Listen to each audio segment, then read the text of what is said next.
Hi everyone, here we've got Niteo Tools Titan, and let me show you how to change the ringtone on this device. So first of all, let's get into the settings. Now let's find sound and notification, and in general option we've got the settings icon, so let's tap on it.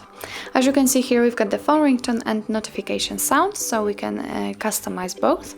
Let me pick, for example, the phone ringtone, and as you can see here, we've got the full list of defaultly installed ringtones from which we can choose something. In order to listen how the particular one sounds, then simply tap on it.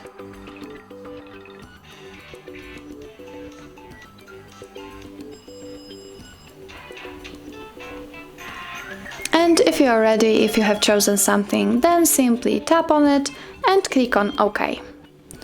And it immediately changes. The same situation will be with notification sound. Let's tap on it, and here we've got also a lot of options to choose from. The same situation, tap on it if you want to listen how it sounds. And if you are ready, click on OK. And it also immediately changes, and from now on this device will use the ringtones you've just chosen. So that's all. This is how to change the ringtone in your Niteo Tools Titan. Thank you so much for watching. If you find that this video was helpful, please hit the subscribe button and leave the thumbs up.